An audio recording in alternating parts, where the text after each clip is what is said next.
देखिए आज का टॉपिक क्या है हमारा क्लास फर्स्ट ईयर क्वांटम संख्याएं। क्वांटम संख्या किसे कहते हैं? सबसे पहले ये पूछा जाता है क्वेश्चन, तो क्या होता है वह क्वांटम संख्या जो परमाणु में उनके इलेक्ट्रॉन की स्थिति और क्या ऊर्जा स्तर को व्यक्त करती है। परमाणु जो होता है उसमें इलेक्ट्रॉन की स्थिति और ऊर्जा स्तर को बताती है, वो हमारी क्या कहलाती है? क्वांटम नंबर या क्वांटम संख्या। ठीक, यह मेनली 4 प्रकार की होती है: मुक्त क्वांटम संख्या, दिगंशी क्वांटम संख्या, चुंबकीय क्वांटम संख्या और चक्रण क्वांटम संख्या। तो नंबर 1 आपकी होगी मुक्त क्वांटम संख्या। इसमें देखिए क्या होता है, मुक्त क्वांटम संख्या इलेक्ट्रॉन के मुख्य ऊर्जा स्तर को व्यक्त करती है। इसे एन से, स्मॉल एन से प्रदर्शित करते हैं। इसका मान जो होता है शून्य को छोड़कर कोई भी हमारा पूर्णांक हो सकता है, जैसे कि n बराबर 1, 2, 3, 4, 5, इस तरह कुछ भी हो सकता है। ठीक, शून्य नहीं हो सकता है। दूसरा देखिए इस तरह दिगंशी क्वांटम संख्या। दिगंशी क्वांटम संख्या में क्या होता है, अभी हमने मुक्त क्वांटम संख्या में बताया है कि मुख्य ऊर्जा स्तर को व्यक्त करती है। ये दिगंशी है तो इसलिए इसमें इलेक्ट्रॉन के उप ऊर्जा स्तर को व्यक्त करती है। इसे एल, स्मॉल एल से प्रदर्शित करते हैं। इसका मान मुख्य क्वांटम संख्या जो होती है एन, उस पर निर्भर करता है। एन का मान एल के लिए n-1 शून्य सहित होता है। एल बराबर n-1। जैसे कि यदि हमने मान लिया n बराबर 3 मान लिया, ठीक, अब जब 3 मान लिया तो हमारा एल बराबर क्या हो गया? n-1 पर निर्भर करता है, तो n-1 कर दिया। हमारा 3-1 क्या हो गया? 2। अब 2 को हम किस तरह लिख सकते हैं? इसका मान जो हमने बताया है शून्य सहित होता है। ये देखिए लिखा हुआ है शून्य सहित। तो सबसे पहले 2 को किस तरह लिख सकते हैं? 0, 1, 2। 0 से 2 तक हमने लिखा है। ठीक, और अगर हम क्वांटम संख्याओं के मान निकालते हैं तो एक बात ध्यान रखना, इस टेबल को ये अलग से हमने नोट क्वांटम लिखाई है। एल बराबर, अगर हमने पूछा जाए 2p6 के चारों क्वांटम संख्याओं के मान बताइए या 3D के, तो डायरेक्ट भी आप एल की वैल्यू, एल ये लिखा हुआ एल की वैल्यू अगर एस आ जाए 2s के लिए तो 0 लगा सकते हो। p के अगर 2p2 आ जाए तो जहाँ p आ जाए आपका कक्षक वहाँ 1 लगा सकते हो। n-1 करने की जरूरत नहीं, डायरेक्ट भी लगा सकते हो आपके लिखने के लिए। कभी कभी गलतियाँ हो जाती हैं, इसलिए टेबल भी ध्यान रखना। ठीक, अब आगे देखिए चुंबकीय क्वांटम संख्या। वे क्वांटम संख्याएं जो इलेक्ट्रॉन में परमाणु कक्षक की क्या होती है संख्या को बताती हैं, चुंबकीय क्वांटम संख्याएं कहलाती हैं। इसे हम स्मॉल एन से प्रदर्शित करते हैं, एम से। इसका मान दिगंशी क्वांटम संख्या एल पर निर्भर करता है। एम के लिए एल का मान -L से +L तक होता है। मीन्स जो ये एल की वैल्यू आपकी निकल के आई, इस पर निर्भर करता है किसका? एम का मान। अब जो एम का मान इस पर निर्भर करता है तो इसको हम -L से +L तक लिख सकते हैं। जैसे कि उदाहरण देखिए, हमने m बराबर क्या माना है? 3 मान लिया है। इसको भी शून्य सहित इसका मान m बराबर जब 3 मान लिया है तो हम फार्मूला के हिसाब से लगाएंगे -L से +L तक। तो हमारा m बराबर कितना है? 3 है। तो -L से हम +L तक लिखेंगे शून्य सहित, तो -3, -2, -1। इसके बाद क्या आएगा? 0। फिर इसके बाद आएगा +1, +2, +3। ठीक, तो ओवरऑल हमारी कितनी क्वांटम संख्याएं निकल गई इसमें? 3 और 3 6 7 हो गए। देखिए 7 मान हो गए, गिन लीजिए जी 7। अब आइए चक्रण, चौथी क्वांटम संख्या स्पिन क्वांटम नंबर है चक्रण। ये क्या होती है? वह क्वांटम संख्या जो इलेक्ट्रॉन की चक्रण की दिशा को बताती है, मीन्स उसके मोशन को बताती है। क्या कहलाती है? Spin quantum number. इसका मान या तो होगा +12 या होगा -12। देखिए एक कक्षक में कुल कितने इलेक्ट्रॉन रह सकते हैं? 2। देखिए 2। अब 2 रख सकते हैं। एक जो ऊपर इसकी हमने बताया आपको गर्दन होती है उसको हम +12 बोलते हैं। जिसकी गर्दन नीचे होगी उसको हमेशा ऑलवेज -12 ही लिखा जाएगा। ठीक, इतनी बात ध्यान रखना, नीचे वाला होगा -12 और ऊपर होगा +12। अब क्वेश्चन किस तरह आपके परीक्षा में आता है, हर बार एक क्वेश्चन पूछा जाएगा, ऐसे ही पूछ लिया जाएगा। 1 नंबर दिगंशी क्वांटम संख्या से आप क्या समझते हैं, तो आप दिगंशी क्वांटम संख्या के बारे में बताएंगे।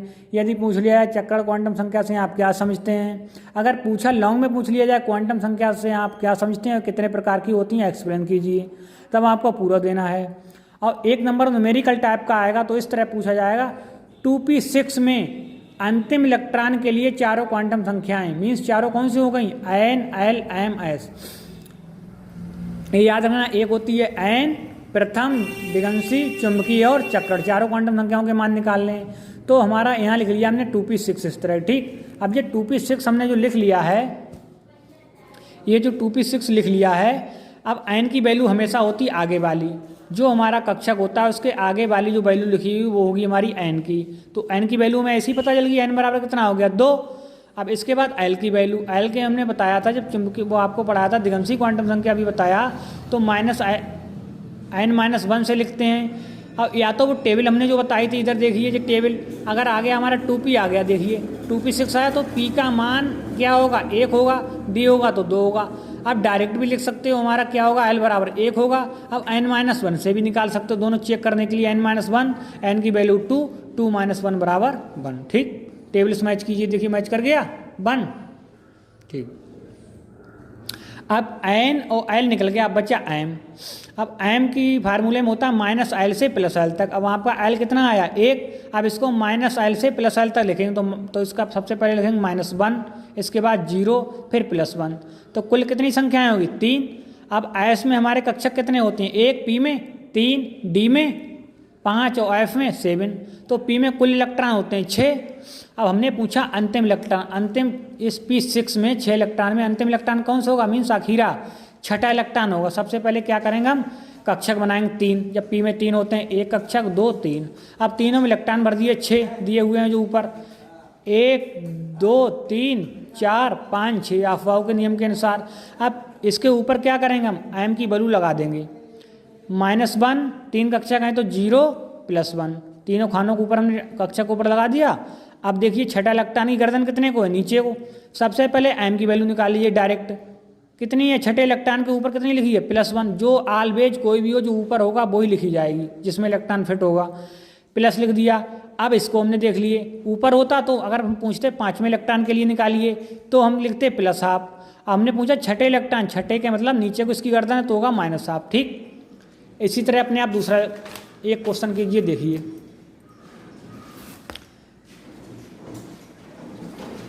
3D5 में 5वें इलेक्ट्रॉन के लिए चारों क्वांटम संख्याओं के मान निकालिए। इस तरह से पेपर में आ गया। अब क्या करो, हमने अभी क्या n की वैल्यू क्या आई, देखिए इसको बंद कीजिए, n की वैल्यू आई 3। अब जब d आया हमारा, देखिए अब जब d आया, d में क्या होता है टेबल में, डायरेक्ट भी 2 लिख सकते हो, फार्मूला लगा के भी लिख सकते हो। जब n बराबर हमने क्या लिखा 3, अगले की वैल्यू जो d के आगे लिखी वो n हो गई। अब l बराबर n-1, n कितना है 3, 3 - 1 बराबर 2। अब m की वैल्यू -l से +l तक 0 शायद। अब एक बार लिख लो उसको माइनस में, एक बार प्लस में, तो -2 -1 0 +1 +2। ठीक, अब d में कितने कक्षक होते हैं 5, तो 5 कक्षक बना लिए, 1 2 3 4 5। 5 में इलेक्ट्रॉन कितने भरने हैं, देखिए 5, तो 1 2 3 4 5 इलेक्ट्रॉन भर दिए। अब बात किसी कर रहे हैं 5वें इलेक्ट्रॉन के लिए, तो 5वां इलेक्ट्रॉन देखिए किसमें है, 1 2 3 4 5 ये है। तो सबसे पहले इसकी गर्दन ऊपर को है, तो इससे ये सम क्लियर हो गया कि हमारी s की वैल्यू हमेशा क्या आएगी +1 आएगी। समझ गए। अब m की वैल्यू हमने ऊपर लिख दिया -2 -1 0 +1 +2। अब जिसकी इलेक्ट्रॉन निकालने हैं वैल्यू उसके ऊपर क्या लिखा है प्लस, तो हमने लिख दिया प्लस। ठीक, ये हमारा हो गया न्यूमेरिकल। अगले एक क्वेश्चन और देखिए, इसी तरह आप देखिए होमवर्क के लिए क्वेश्चन 3 लिखो, 3D5 में चौथे इलेक्ट्रॉन के लिए चारों क्वांटम संख्याओं के मान निकालो।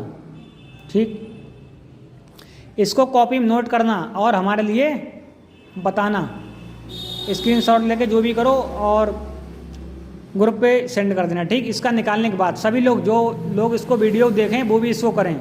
सिंपल n की वैल्यू आगे वाली, l का उसी फार्मूले से टेबल के अनुसार लिख दोगे।